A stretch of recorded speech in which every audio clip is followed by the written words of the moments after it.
Minecraft isn't what it used to be. Minecraft receives most controversial Minecraft released a very controversial feature. Thousands of players have been falsely So I banned. log on to Minecraft and see this. Minecraft 1.9. Minecraft mob The worst or least favorite update among the community. Widely hated update to Minecraft of all time. How can a game that was once so simple become so divisive? How can a game that was once playable for hours on end become boring to play after a couple of weeks? From lackluster updates to poor decisions, it really boils down to the question, why? And to best understand this, I think we need to head back to the very beginning. Are you ready for the official release of Minecraft? 1 year on for its release, Minecraft was gaining a bit of traction, having gone from a simple sandbox to reaching millions across the globe. This was no small feat. From countless updates to endless videos taking over the scene, everyone was talking about this game. From schools to friends, from friends to the web, Minecraft was making not just a mark, but a staplement in pop culture. And with that newly founded success, came some familiar faces. Some even made the headlines. We call each other Stampy and Squid. Stampy and Squid is fine. Daniel Middleton, better known online as Dan TDM, who's famous for video game commentaries. But that all changed. You see, Minecraft was undergoing some turmoil. Previously, the developers of the game, Mojang, had consistently pushed out updates and changes. These were well received by the community, with many giving praise towards each update. However, during the summer of 2014, Mojang decided to announce an update that would inevitably change the game's history for years to come. For many of you at the time, you were probably playing Minecraft with some friends, some of you on console and others were playing on PC. Regardless, multiplayer was often the beacon for Minecraft's success, and without it, Minecraft certainly wouldn't be where it is today. As many multiplayer servers are often free to play, many were required to charge for additional in-game cosmetics that were purchasable for real money. This in return allowed many multiplayer servers to remain operational for its source of income, as without it, almost all multiplayer servers wouldn't exist. But you see, that was being put to the test. In Mojang's new change to Minecraft's license agreement, which for context is all the yapping you have to scroll through, Mojang highlighted that you are not allowed to split your player base into paying and non-paying users, which for many multiplayer servers would make them unavailable to play on. But let's just say people weren't very happy. The backlash from this change even made the headlines, with the creator of Minecraft, who's commonly referred to as Notch, even clapping back at the backlash that was being received, implying that you don't pay for gameplay, and once you've purchased Minecraft, you'd no longer be required to pay for anything more than just that. Nevertheless, many disagreed with Notch's stance, even going as far as to state that good willing servers will lose their jobs, as without the money, many servers would be forced to shut down as a result. But one thing was clear. Things were escalating. Many tweets soon followed, with other developers from Mojang quickly firing back at the complaints. And before long, the community found itself at a standstill with Mojang. Most of the blame, however, was being directed towards Notch, as he is the founder of Minecraft. The thing was, Notch wasn't actually working on Minecraft at the time. In fact, he hadn't been leading the development team since Minecraft's full release back in 2011. And with Notch receiving most of the heat, inevitably, Notch went on to tweet that getting hate for doing the right thing is not my gig, after jokingly offering anyone to buy Minecraft off of him. That joke, however, soon turned into a phone call, and that phone call soon turned into an offer, and that offer soon turned into selling Minecraft for $2.5 billion to Microsoft. It was at this point that it soon became apparent that things were beginning to change. No new updates, no new changes, and nothing, and I mean nothing, was being added to Minecraft. And throughout the next 2 years, it was showing its impact. Minecraft for me kind of just, it isn't the same as what it used to be, and if I'm not having fun playing, I'm not going to play it. Minecraft was starting to get boring, whether it was part and thanks due to no new updates or having played it for too long. Many of us just started to quit, and many YouTubers soon followed. As a result, Minecraft was starting to have rather a slow decline. At the time, however, this did not deter many players from sticking around, and many players still found enjoyment in the game where others couldn't, and were loyal as a result. However, that loyalty was about to change, when on the 29th of February of 2016, Mojang would release one of the biggest upsets in Minecraft's history. Minecraft 1.9. Update 1.9. 1.9. 1.9. 1.9. 1.9 combat update was the most controversial Update to Minecraft of all time. Previously, combat in the game was simple, requiring you only to press some buttons quickly when fending off some mobs. This update, however, completely obliterated that concept, because now, upon fighting your enemies in your game, you are now required to wait a cooldown for every attack that you've made. And while some people appreciated the more realistic approach to combat in Minecraft, others had some different views on it. Even to this day, millions still remain divided on which version to play, particularly in the PvP community. Many were furious over the decision, choosing to stick with older versions of the game, and even the largest Minecraft server hasn't updated to the new combat update, which still remains true nearly 10 years to this day. Mojang had divided its player base, and by the day it became clearer that more and more people were leaving the game as a result. It was at this point when things were really beginning to head downhill. Over the course of 2017, Minecraft would see its biggest drop off in its game's history, having gone from nearly double its popularity on YouTube to nearly half that by the end of 2017. But that didn't end there. By this time, a particular rival was making a name for itself, and it wouldn't be long before Minecraft's popularity was truly being put to the test.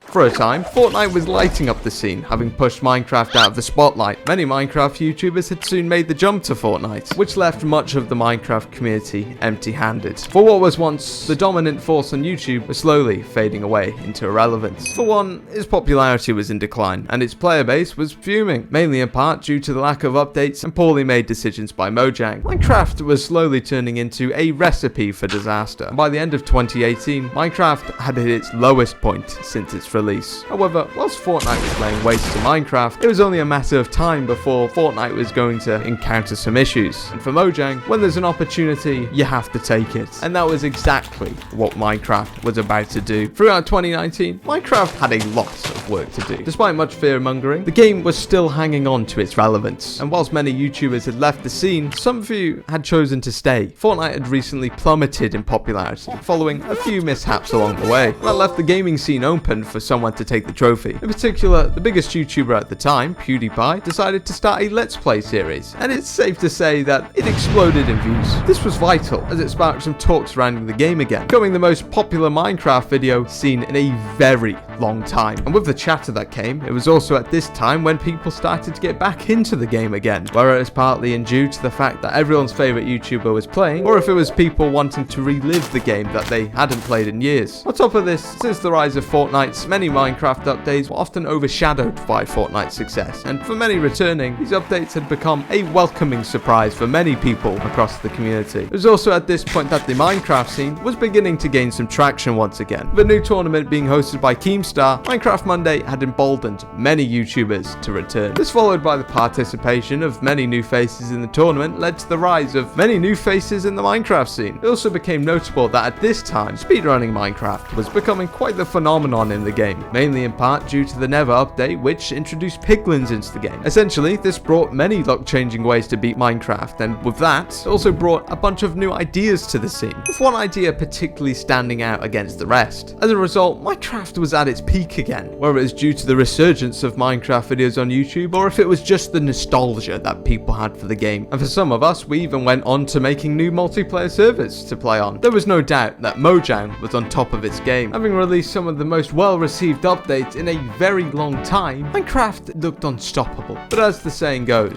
when you're at the top, the only way is down. And once again, it wouldn't be long before Mojang was face to face with its next test. The Caves and Cliffs update was proving to become the most anticipated Minecraft update of all time. Having come off the back of Minecraft's most popular update, expectations were high for what was to come next. The update, announced by Mojang on October 3rd of 2020, was a welcome surprise for the community. During its annual livestream, Mojang had showcased a lot of new features, ranging from fireflies in the swamps to frogs in the forest. In return, the announcement sparked a lot of hype across the world, with near all expectations being delivered upon in the announcement. Minecraft was set to reach new heights like the world has never seen before. Having delivered the manifesto on stream and the release date for the following year, it seemed like nothing, and I mean nothing, could go wrong. Man, I had you lot on the edge of your seats. Believe it or not, none of what I've just said has actually happened. As a matter of fact, Caves and Cliffs announcement couldn't be further from the truth. So, Let me give you a rundown. The Caves and Cliffs update was initially set to be released in June of 2021, but like any commitment, there's always a fallback. Initially, Mojang started this off by saying that the Caves and Cliffs update was going to be split into 2 parts, instead of the previous one, with the first part containing some of the features and the second part which would be released in November. Mojang said this was due to you-know-what and a bunch of other things. The first one is quality, the second one is technical complexity, and the third one is super important, and it's team health. Now, initially, the community seemed quite supportive of Mojang's decision. Many had shown their support towards Mojang, with some even saying that Mojang should take their time with the updates. However, in delaying the updates, it became inevitable that some people would lose some interest in the game. So, a couple months went by, and Mojang decides to make another fallback, this time stating that the new edition of the Fireflies mob would be scrapped due to them being poisonous to frogs, and yes, frogs were supposed to eat them. Now, as you know, Minecraft is a very realistic game, and obviously we cannot converge to such a brutal reality. But to no one's surprise, everyone was a bit confused about this statement. This is a game, a fictional world where you can do whatever you want to. And indeed, Minecraft is a fictional game, and considering that you can have floating trees in the game, Mojang could have easily slid in the Fireflies, regardless of whether or not it converges with reality. I mean, you could even take the mouth off of the frog if you wanted. But despite this reason, let's just say, people weren't too happy about this decision. And unfortunately for Mojang, this announcement would only accelerate what was once a small decline. With the community becoming more dissatisfied with their features being delayed, Mojang knew it had to step its game up, especially to gain back some trust with the community. So, they did what any ordinary company would do, and they delayed the update. Yep, this time the features being announced were being split into 3 parts instead of 2, with the third part of the update being nicknamed the Wild Update, with this coming out of the announcement stream for 2021. This means that features that were previously scheduled to be added in 2021 were now being changed to 2022, and it wasn't long before more and more people were losing interest in the game. Another contribution to this decline was partly due to the ending of PewDiePie's Let's Play series, as well as Minecraft Manhunt, the Dream SMP, and many other things to go with it. As well as this, the silent majority were also finding a lack of enjoyment for the game once again, and at this point it became clear that Mojang had made another blunder. Likewise, with no updates in 2015, this time it became apparent that the inability to deliver would not go without consequence, especially when it's from the community. But Mojang didn't end there, because the following update would prove to become one of the most controversial updates of all time. The 1.19.1 update, commonly referred to as the chat reporting update, had proven to be one of the most flawed features ever released into Minecraft. Previously, chat moderation would normally be conducted by server owners of their respective multiplayer servers, and through these servers, staff would often ensure that these servers were safe to play on. However, with this change, this would essentially give Microsoft and Mojang control over what messages were being sent and where, a bit like how people are treated under surveillance. Just something to put out there. So it would come as no surprise when backlash had sparked from across the Minecraft community. Everyone, and I mean everyone, opposed this decision. And this time, it was not just a few people. Through the options that were represented for reporting someone, it soon became very clear that reporting could be easily miscontextualized, and it wouldn't be long before people would start to exploit ways of getting other people banned. Funnily enough, however, despite this change, many players decided to push back, with some in the Minecraft community even implementing ways to block this new surveillance system. However, whilst the community may have taken its first dub, it wouldn't be long before Mojang would stir up one of the biggest upsets in Minecraft history. Take the Minecraft mob vote. Previously, the mob vote was set to bring many expectations to light, with unique mobs being decided upon by the community. Once the votes were counted, the mob with the highest number of votes would then go on to being added into the game in the following year. So in the 2023 annual Minecraft Live, Mojang had provided these users with 3 choices, the first being the penguin, the second one being the crab, and the final one being the armadillo. But more specifically, I want you to pay attention to these 2 mobs in particular. In pre-polling, many polls had shown that the crab was set to win, not just by a little bit, but a complete landslide over the other 2 mobs. However, this year's mob vote would not come without scrutiny. In the previous year's mob votes, many people were skeptical about the results of the mob vote, with some saying that the mob vote was rigged to favour a particular mob. It would then come as no surprise when many people started to boycott this year's mob vote. Majority majority of people liked all these features that the mobs had to offer and believed that Mojang should just scrap the mob vote and add all the mobs into the game. Others said that they would want a specific mob to win. And last but not least, another group of people advocated to scrap the mob vote entirely and have Mojang decide which mob would be the best rather than have the community decide for themselves. One thing was clear though, a lot of people did not want this mob vote to go ahead, and despite much resentment, Minecraft went ahead with it anyway. So the voting began. With the crab mob being firmly ahead in the polls, the vote was set to be a landslide, and with the final results arriving on the 13th of October of 2023, in Minecraft's annual livestream, voting had closed, and the votes were in. So, the winning mob, soon to join Minecraft, the winning mob for the 2023 Minecraft Live mob vote is the Armadillo!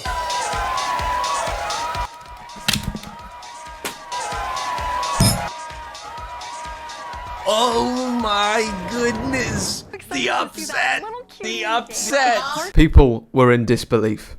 In an absolute shocking turn of events, the Armadillo had won the 2023 Minecraft mob vote. And let's just say, the community wasn't very happy. Soon, countless players quickly took to Twitter, accusing the mob vote of being rigged, with some potential evidence even surfacing online. This exploit, however, was quickly shut down by Mojang, although there was no evidence to suggest that the voting exploit hadn't had a potential impact. Others were in disbelief that the crab didn't win over the Armadillo, even claiming that they hadn't seen many people voting for the Armadillo. But the main issue coming out of this was that everyone was so furious that all three of these mobs couldn't be added. Let's be real for a moment. How could this sack of that serves near no purpose to the game actually win the mob vote? Most of the community was mad, YouTubers were mad, and this anger towards Mojang had carried on throughout the next few months to come. As I said before, most people didn't actually want this mob vote to take place. It became clearer that Minecraft was beginning to reach rock bottom again, with the game having slid to its lowest point since Fortnite's release in 2017. But despite all of these issues, despite all of the boredom that we've endured over the years, and even in spite of the ignorance by Mojang, I still hold firm that it is possible to make Minecraft great again. So hit that subscribe button and join our Discord to join the fight, because we will make Minecraft great again. And in the meantime, you should consider checking out these videos. You'll probably be familiar with them, and they are mainly there to help support our cause of making Minecraft great again.